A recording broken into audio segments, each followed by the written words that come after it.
friend, and I think America felt that. This was kind of their son or their brother. A friend is killed.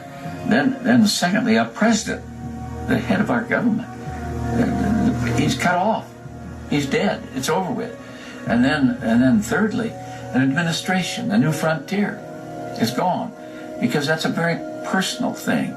The tone and the style of any administration comes from the president, and that was done instantly. So you have this huge trauma, this convulsion, this upheaval, and the country's never forgotten it.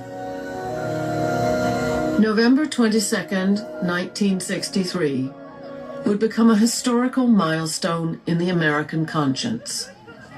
Anyone who lived through that fateful day can recall with lucidity where they were and what they were doing. For many Americans, Kennedy's death marked a turning point, a loss of idealism that would never be regained.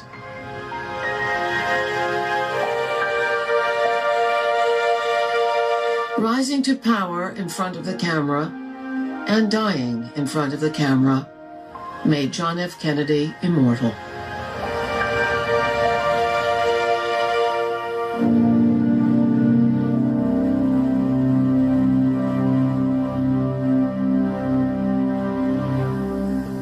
So much came together, as I say, a young man out of the war. America begins to really run the world at that time. He's good looking, the family, all of that sort of thing. And then you had a photographer who was in there that did it. But don't discount what the assassination did. I mean, that just engraved it on everybody's mind. We'd never been through anything, and that's part of imagery also. It's been happening since he died. I mean, the interest in Kennedy is still amazing. And the television plays a huge role in that, too, because there isn't a night goes by that you don't see Kennedy on television. If you want to, somebody's running something about him. Now the photographs speak for themselves. However they were constructed, or what the motives were behind their making, pictures of the Kennedys continue to captivate the world.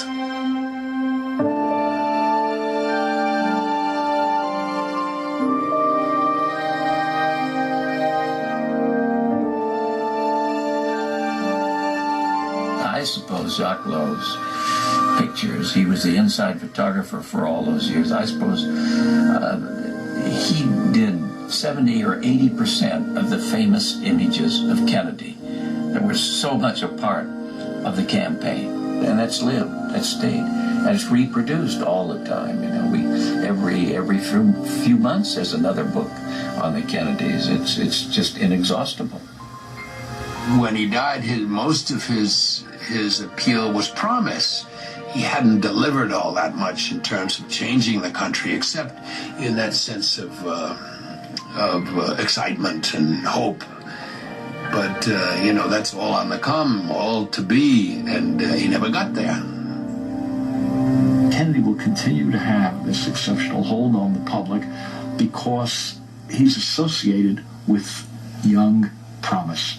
And his brother Bobby Kennedy adds to this by dint of the fact that he was also assassinated at so early an age. And so all of them, Bobby, Jack, and John Jr., having lost their lives at so early an age, so full of potential, so full of promise, and the country kind of clings to that promise. It associates them with a better America. In the end, the Kennedy images are treasures.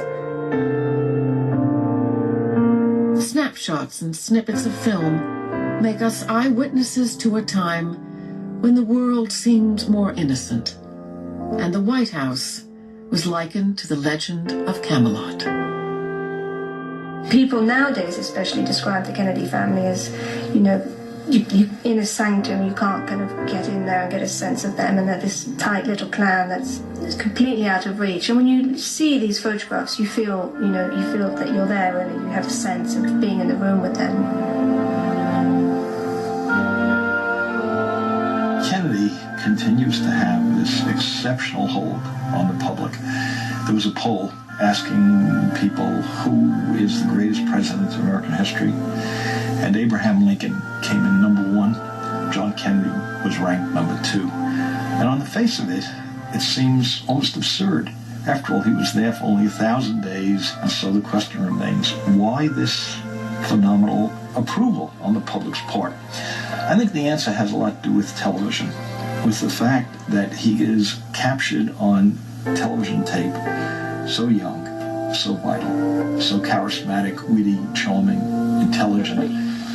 And on that basis, on our commitment to build a strong country and a free world, I come to New York City on the steps of this old city hall. Television gave him a special place in people's minds. Indeed, he's frozen in our minds at the age of 46. And it will be done before the end of this decade.